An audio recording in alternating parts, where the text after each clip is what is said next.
with the Talons and missed, I forget how many weeks it was, but when she joined them, she started out a lot like what you're seeing here this season.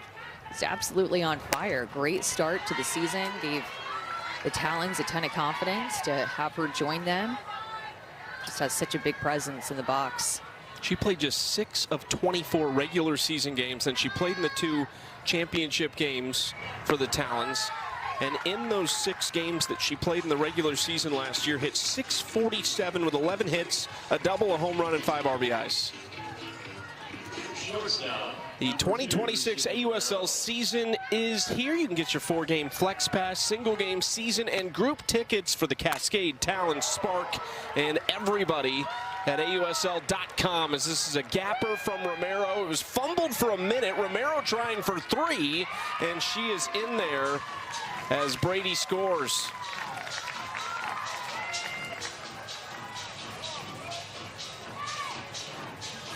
Sydney got out on, or had a hit into a fielder's choice on a changeup in her last at bat, but look at her go down and take this drop ball the other way. So right now the Spark are so good down in the zone against Bree Copeland, being able to handle these pitches that are missing more on the plate. Sydney Romero looking for a mistake. She got one on the outer half, let that pitch travel, and gets herself a triple.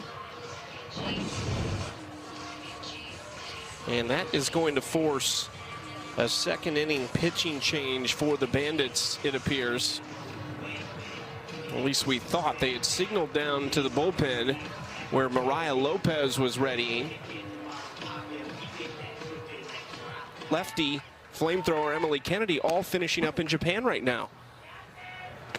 And just putting them into a really tough position to start out this season. And somebody else is just going to have to find a way to step up. Odyssey Alexander Bennett looked really good in relief in Utah I want to say last weekend, but last series, a few days ago. Foul ball from Cheryl, still a 1-2 count for Lopez. This is where Copeland found herself a lot in the opening frame, but just could not get batters out in pitchers' counts. Cheryl was one of them who doubled and later scored on the 3-run home run from Bubba Nichols Camarena.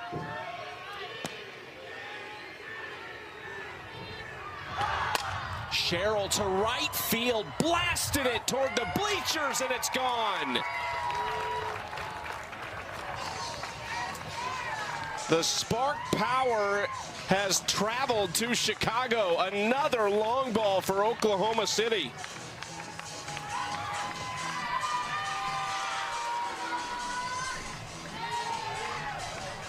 So many extra base hits already by the Spark through not even 2 innings. And Sydney Cheryl gets a screwball, does not get in on her hands enough. She gets her barrel there and blasts it out of here. 2 home runs in 2 innings for the Spark, make it 8 now on the year. They have already hit for the cycle as a team today. Anna Camden's going to stay busy in the dugout. We'll get to her in just a second with Sydney Cheryl. Bubba already a 3-run home run. 0-1 pitch. Ground ball left side picked up by Williams. 2 outs. Let's go down to Anna with Sydney. We are going to stay busy down here, Chucky, it seems, because Sydney, you have kept this momentum going. How's this dugout feeling right now? We're feeling really good. It's been a fast-paced game so far, so just staying with it, doing what we know how to do, and it's working. So it is working. All right, thank you so much. Back to you, Chucky. I love that we're catching them too. Right after the home run trot, we had Bree Ellis a couple times at altitude, and she was gassed coming around the bases. I think she was loving every second of it too, because she was playing so well. No doubt. That altitude is tough to handle in Utah. You know, now that we have these home bases, a lot of games going to be played in Utah. And it's tough on the lungs. The Talons staying home too. They open with back-to-back home series. So they'll get the Portland Cascade. A lot of UCLA Bruins matching up in that. All 3 UCLA rookies that were drafted, Taylor Tinsley, Jordan Woolery, and Megan Grant, going to be matching up. Woolery and Grant separated. It's hard to believe it. Well, and I know what I'm going to be doing. Whiz! A drive to left field over the stands. Got that up in the jet stream, and Delaney Wiz has a 2-hit day and her second home run of the season.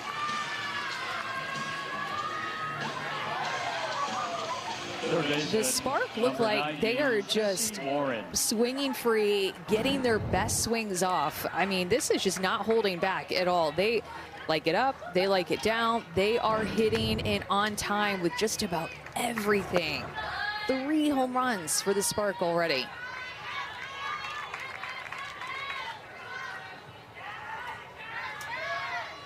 They have outscored their 2 opponents in 4 games, 10-1 in the second inning.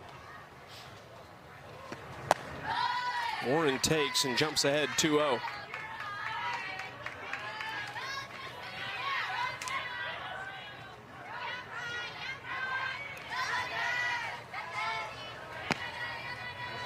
To Jesse, and takes strike 1. Guess who? Anna with Delaney Wiz. Delaney, 3rd home run of the day for you guys. What's working for you? Honestly, just coming out swinging. I have a lot of great teammates that just will do anything it takes to get a win. So just coming out hot and putting some good swings on some good pitches. All right, thank you so much. Chucky, it looks like we're going to be having a lot of home run interviews today. It looks that way. Spark fans hearing a lot from their team right now in the early stages. Well, and it's so difficult, too. This is the first home game, remember, here in Chicago. It's hard for this crowd to get involved. And as the opposing team, as Mariah Lopez throws a really good changeup right there, it's, you know, as the opposing team, you want to come and score early and take the opposing crowd out of it immediately. And that's what they've done. Jesse Warren walks. If you're the Spark, you also want to set the tone for an 8-game road trip that you're embarking on starting today. They open their season at home against the Texas Volts, but they're here in Chicago. They go straight to Portland, where we will follow them, and then they go to Utah, kind of staying out west before they get back home finally on June 27th.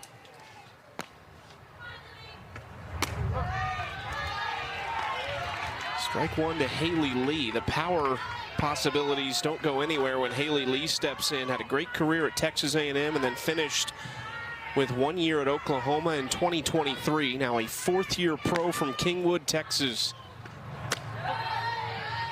Kind of guessing at that pitch and falls behind 0-2. Well, you know you're feeling good about the power in your lineup when somebody like Haley Lee is batting in the 7-hole for you, kind of like the Talons with Bree Ellis batting in the 8 and the 7-hole for them. Big time pop with Haley Lee, especially when she's swinging at good pitches. Opening weekend just looked like she was out in front trying to get her timing. You could just feel it. Saw her chasing a lot. So what she's looking for is just some better at bats, trying to see the ball well out of the hand of these pitchers and just starting to get more on time early in the season.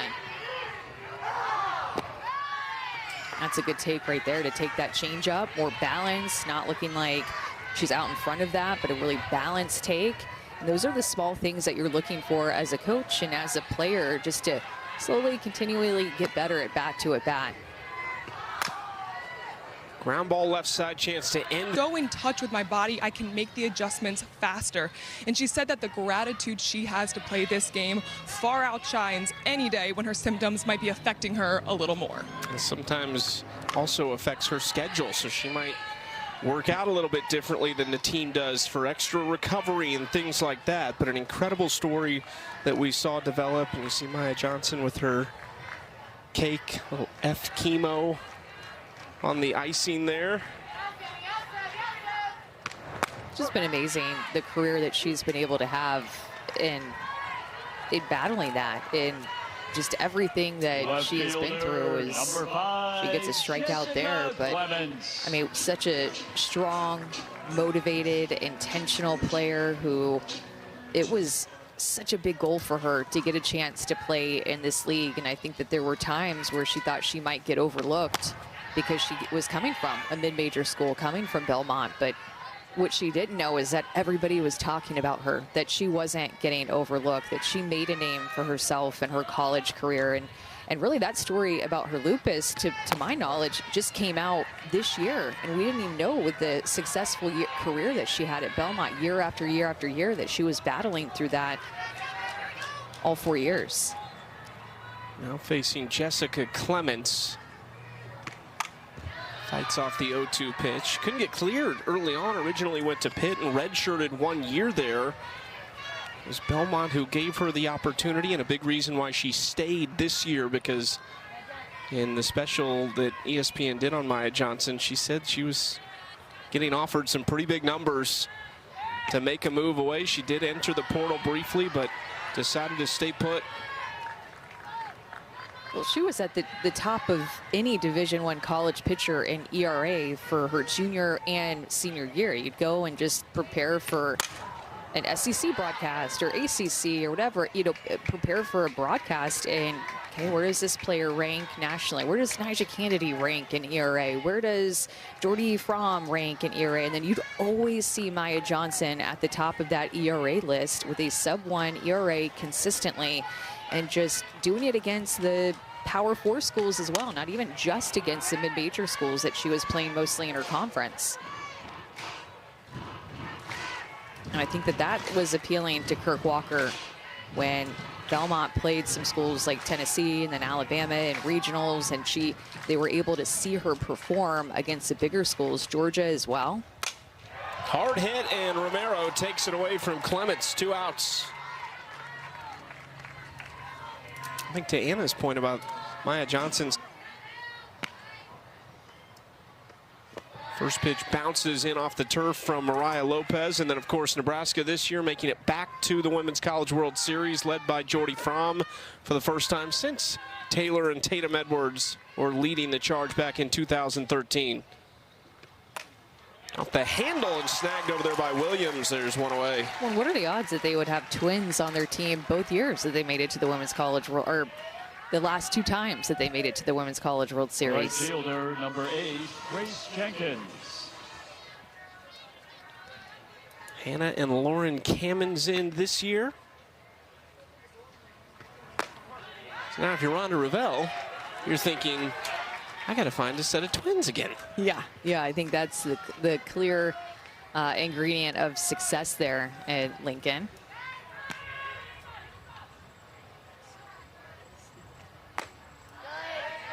Just outside to the left-handed hitting Grace Jenkins, who is in her rookie year. She was selected out of the reserve athlete pool. Finished her college career at Arizona. She swings through that pitch. She was a catcher at UConn, was a tremendous player there, Big East Player of the Year in 2025, but took her visit to Arizona, and Caitlin Lowe said, well, we have Sydney Stewart. I don't want to sell you something that's not going to happen. I'm going to have to put you in the outfield. She said, let's do it. She looked good out there. Has a really good arm, of course, because she's a catcher as well. So put that good arm out in right field, and she was able to cover a lot of ground. And I really feel like grow as a player out there defensively. And, you know, serves as another catching option here. Haley Lee, Grace Jenkins, Delaney Wiz. It's nice to have that many catching options on a small roster like this, just in case somebody else goes down, gets injured. You just never know.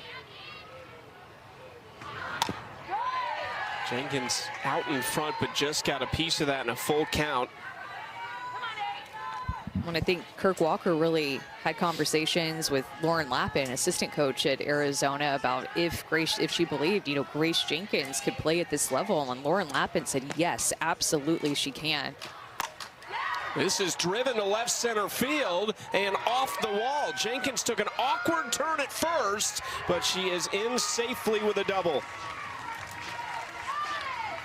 And just like that, on command, Grace Jenkins rips a double.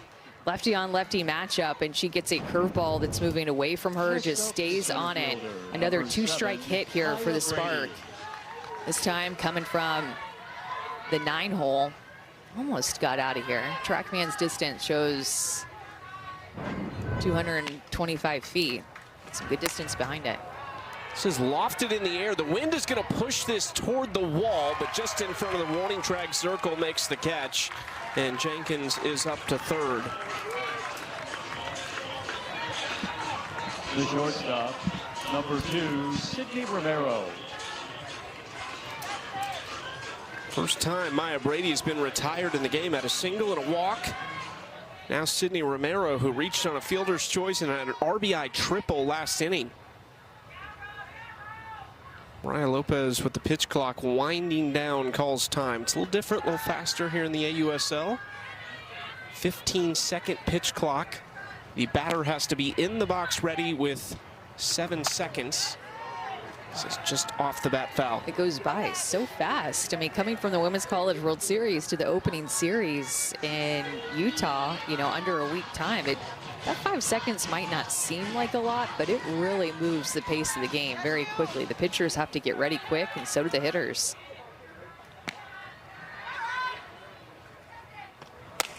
Romero just rips it over the third baseman. An analyst.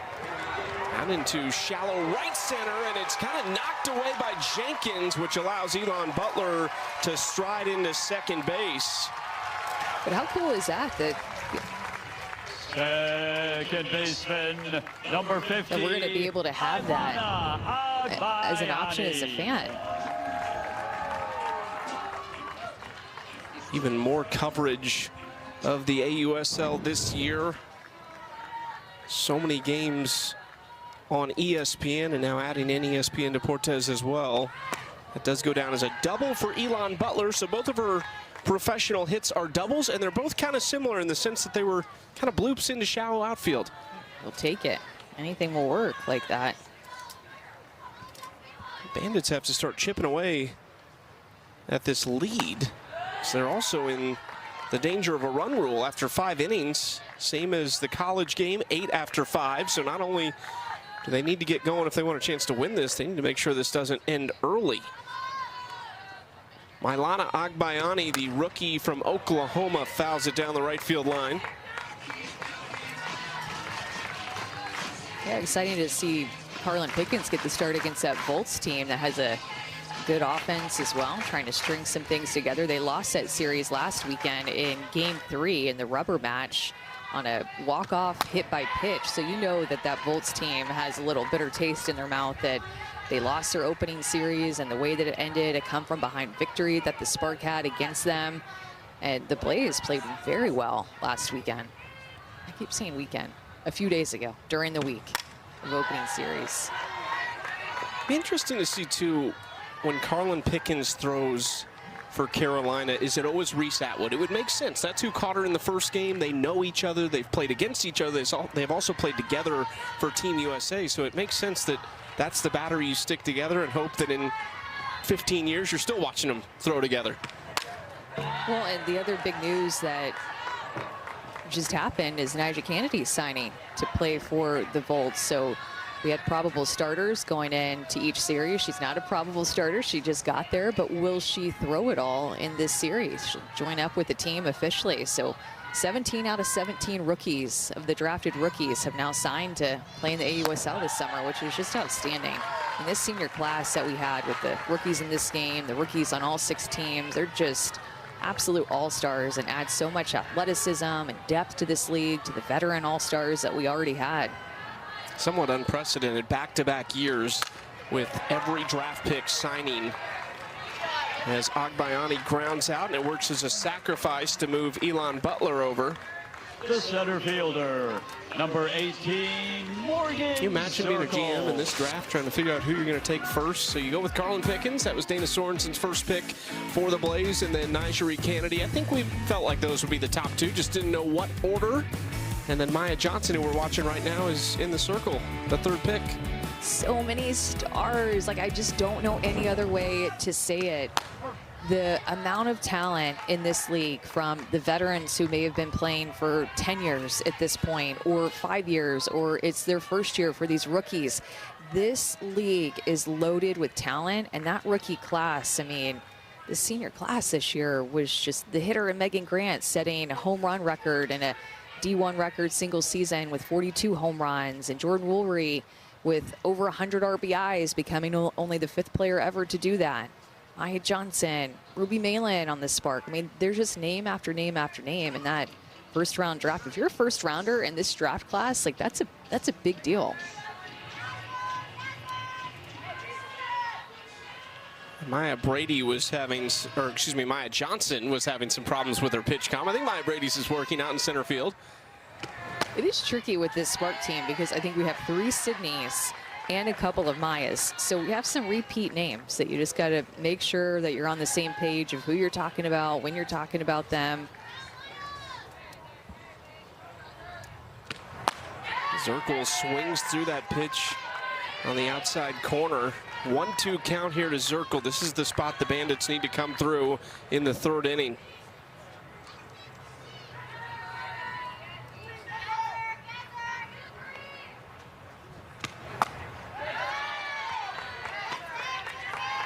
Zirkle obviously not in a leadoff position here, but in the opening series, she was 3 for 5 as a leadoff hitter. She walked to start the game today, so she is just on fire leading off innings for the Bandits.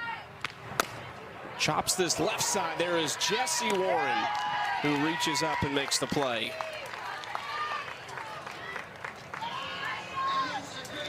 Be sure to follow the AUSL and our 6 teams on X, Facebook, Instagram, and TikTok to see exclusive content featuring your favorite AUSL players, including highlights, mic'd up moments, and behind-the-scenes action.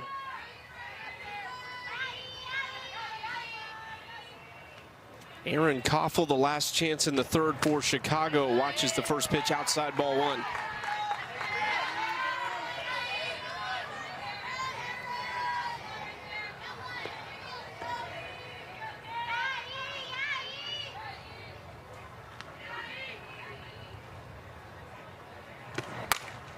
Koffel maybe playable down the right field line, but it does get down.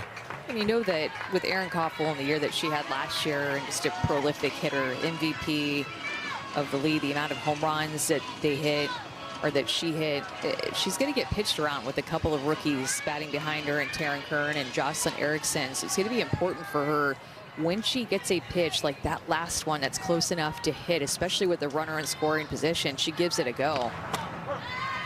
She walked 6 times in the opening series in 3 games, and teams definitely are going to be trying to pitch around her, and none of those walks were intentional walks where they just went ahead and put her at first base. Maybe the most important role on this team right now is Aaron Koffel's protector. Swings through it. Johnson gets the strikeout. It is her 3rd. Number 97, also a play off of what Oklahoma is doing, a team that's at the Men's College World Series with Oklahoma. Oklahoma. I forgot. No, you don't know. But it is a play off of that. It is. I keep seeing it on my Twitter feed. Work on it overnight. We'll come back and do it again tomorrow. Both versions. I don't know. Just, go look it up on X and you'll be able to find it. OKC's 1 through 5 hitters today, 8 for 13. They've hit all 3 home runs and driven in all 8 runs. That is called production.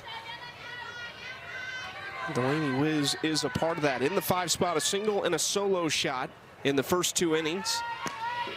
Well, and how much does it sting Jenny Dalton-Hill and the Bandits that 2 of the 3 home runs were former Bandits that were on their team last year? Unfortunately, lost them in the expansion draft, and now having to play against them and the long ball against them today. Oklahoma City and the Portland Cascade were the only 2 teams to take part in the expansion draft. And the way you can kind of differentiate between the drafts, the expansion draft is only with the teams that were coming in. So only 2 teams picked in that. Well, former Bandits that are now on OKC, Sydney McKinney, who is not here yet, Bubba Nichols-Camarena, and Delaney Wiz. But 5 of the 7 expansion picks for the Spark came from the top 2 teams, from either the Bandits or the Talons. This is driven to center field, and carrying Wiz did it again. 2nd of the day for Delaney Wiz, and now a league best 3 on the year.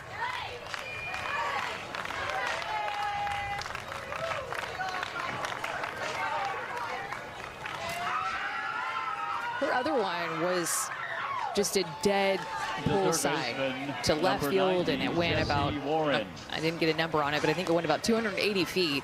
This one more toward the middle of the field just stays on this inside pitch, and Guys are right back up the middle of the field. I think a little help from the wind, too, getting up in the jet stream.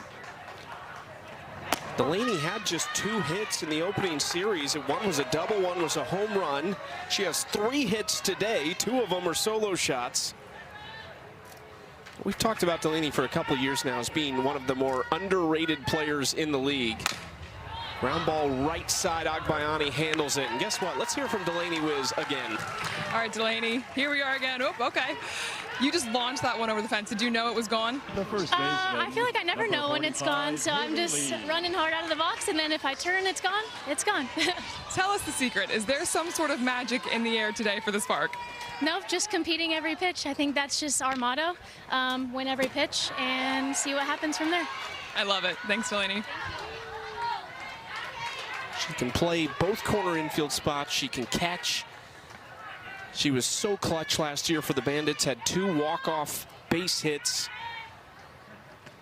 I've getting to see him play on ESPN, and to look up to these athletes, get autographs after the game. It's that time of year, Little League softball summer. My hope is that Jenny Dalton Hill is going to look at her phone. I just texted her that picture of herself in the Little League gear, and I'm hoping to get a little reaction. We can see her from the booth sitting over to our right. Just she's writing you back right now. That's right, yeah. She's totally, did she write you back? Did it say? She did. She's laughing about it. Yeah. Oh, I love it. And, you know, we'll play an AUSL game, or we'll play an Athletes Unlimited game, the pro games at the Little League Softball World Series in Greenville, North Carolina, like we have for the past several years. Little League Softball World Series has grown big time. Yeah, tell us what stands out most, though, because you've had the front row seat. So what has changed the most? Is it just the crowds, the viewership? What is it? Both, yes, to both of those things. But the pitching has gotten so much better across the board in these teams that make the Little League Softball World Series. And I just think that the level of play is just growing and growing and growing. It's so awesome to see. Championship game on ABC again for the 2nd year in a row. Number 12, Jocelyn Erickson. And we are to the point now in softball's lifespan where we basically get it from early February to the end of August. Jocelyn Erickson swings through that pitch. As we've been chatting, Maya Johnson's retired 4 in a row. She has struck out the last 2. She hasn't allowed a base runner, or she's only allowed 2 base runners in the game, a walk and a double. She's just looked really good. Her spin is really good. She's not going to overpower you with a ton of speed like a Carlin Pickens type at 75, 76, 77 miles an hour. But my goodness, Maya Johnson, her spin is very good. You can see it with her movement, the swings and misses that she's getting, the way that she's changing speeds with her changeup. What a great start that she's having. And an all-rookie staff that the Spark have.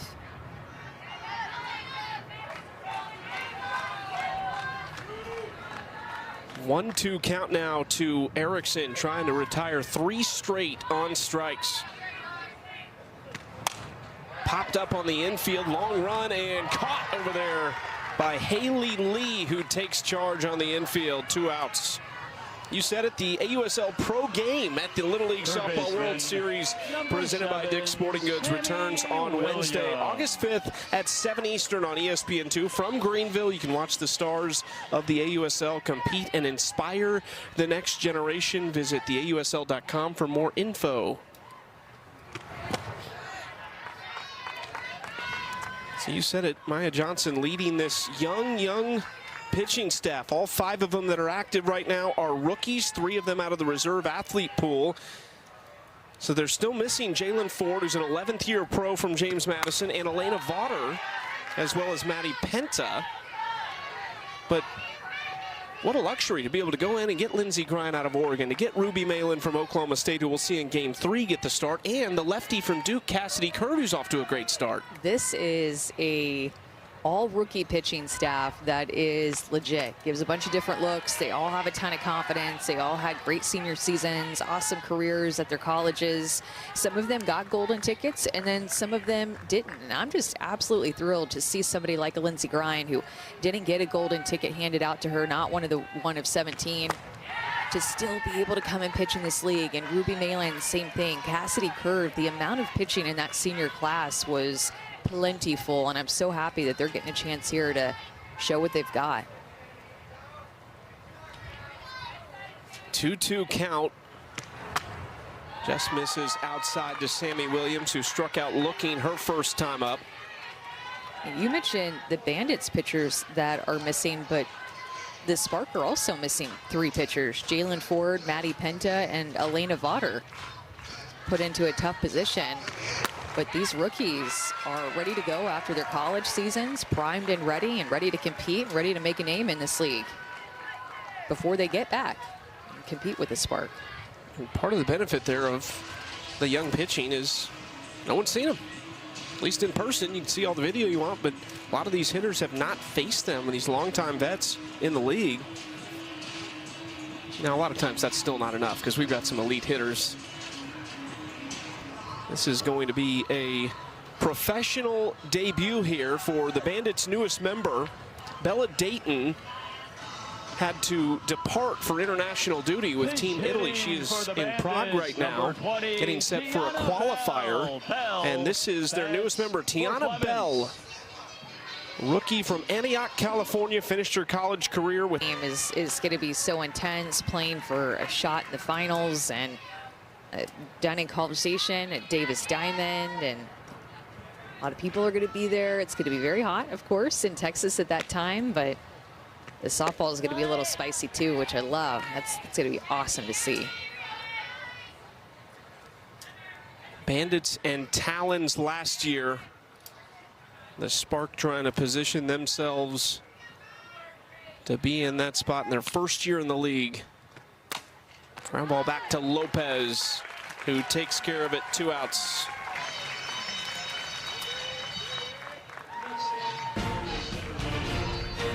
Well, don't forget, coming up on Sunday at 3 Eastern, some MLB action. The Cubs headed to San Francisco to take on the Giants.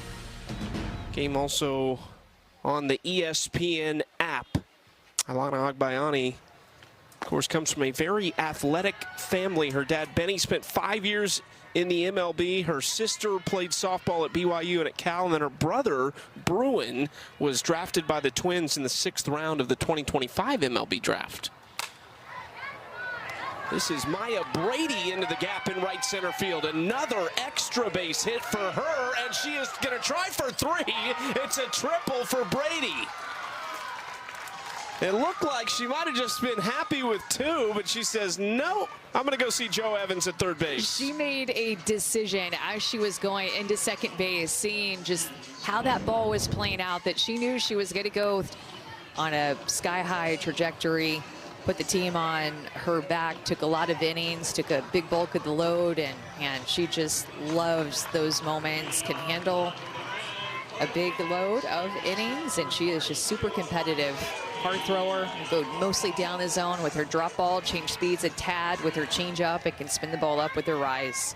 2 years at Washington, then back-to-back All-American nods at Oklahoma State the last 2 seasons for Kenny Gajewski. First pitch is going to leave the yard. Mary Jacopo puts the Bandits on the board.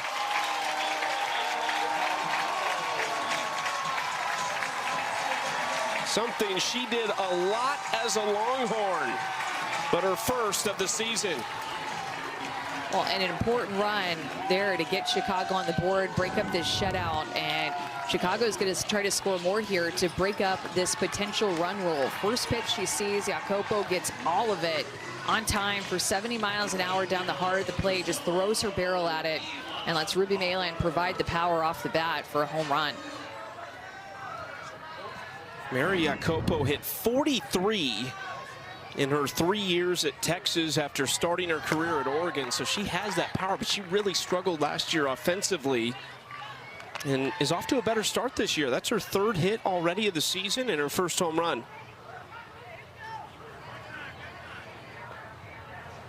Quick visit with Malin after that first pitch to Elon Butler.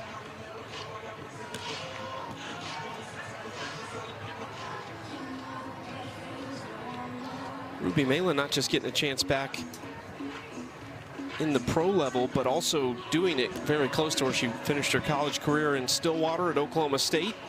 So the fans in the Oklahoma City area very familiar with Ruby's work.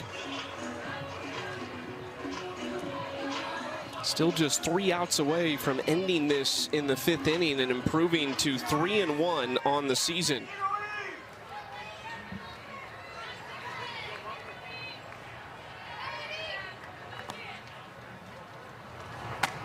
Outside, let's go down to Anna with Mary Jacopo. All right, Mary, you've got the home run hat. How important and needed was that home run for your team? Oh my God, it was huge. I wanted to have my pitchers back, so they're working their butts off out there, and our defense is making great plays. I just wanted to give us something to get on the board. How much does this momentum help your team as you guys try to avoid this game ending early?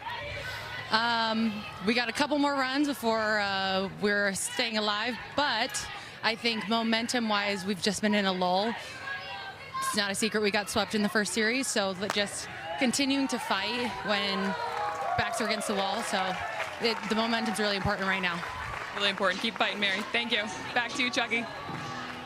The Bandits get the run on that would save them from a run rule in this game, and they're in a pretty good spot. Down to the 9-hole, nobody out, so Zirkle and Koffel away behind Agbayani. The Bandits need this, regardless of the result of this game. As Mary Jacopo just said, they've been in a little bit of a lull. Well, and Agbayani has some experience hitting off of Ruby Malin, as Oklahoma State and Oklahoma would play each other despite being in different conferences the past couple of years. They still continue to play in that Bedlam matchup. So Agbayani has hit off of Ruby Malin before. Ruby Malin actually said before the Supers with Nebraska, when we were chatting with them, that the win over Oklahoma this year for them felt like a turning point, and from that point on they just kind of started to win. Everything started to go the right way. Agbayani fouls this off and falls behind 1-2.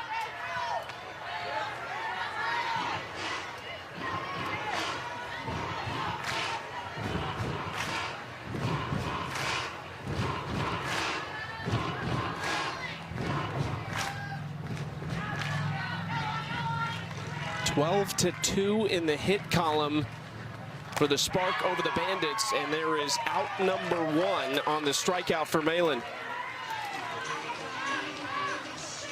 That rise ball that she just got Agbayani swinging and missing at was spinning. A rise ball will be a little bit slower than her drop ball by a few miles an hour. Gets a chase from Agbayani and a much needed out. Now Morgan Zirkle. Almost feels like the outfield has crept in a little bit on that first pitch. The wind is blowing out for last year's home run leader in the league with 9.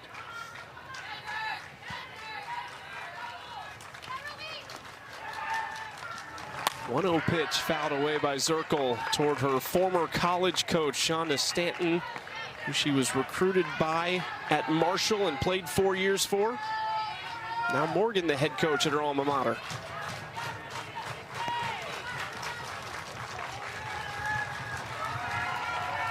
There's Shonda Stanton. She was gold when we had her mic'd up just a couple days ago in Utah. 2-1 count. Malin having trouble finding the zone here at times, and it seems like when she comes anywhere around the zone, Bandits are being very aggressive, and it's causing her to be a little bit more careful.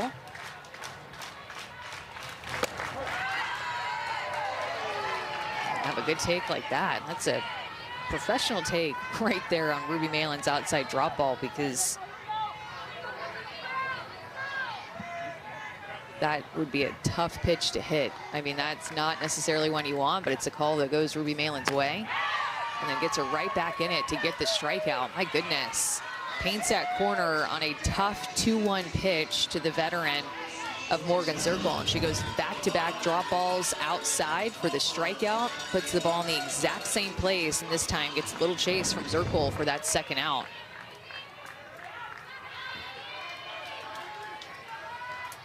Ruby Malin trying to close the door on this game against Erin Koffel now. Maya Johnson would be in line for the win after 4 scoreless innings for the rookie out of Belmont. Struck out 4, gave up just 1 hit and walked a pair. Strike 1 to Koffel.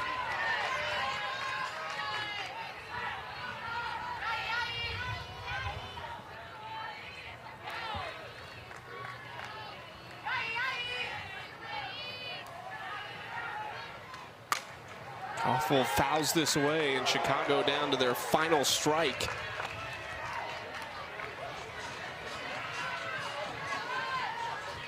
This was the #1 offense in the AUSL a year ago.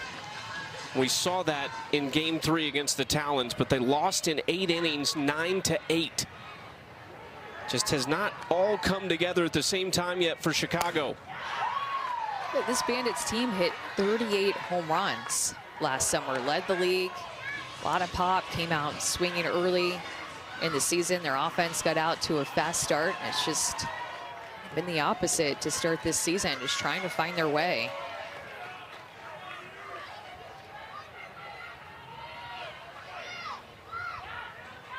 One-two from Malin, down low, it gets away, and Elon Butler will take second. Could be an important one here now if Koffel puts something in the outfield for them to keep this going.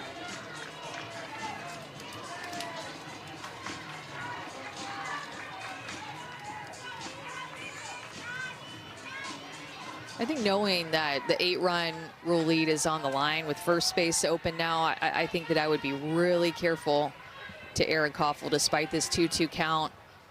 Not give her anything too sweet, knowing again that a rookie is on deck and Taryn Kern.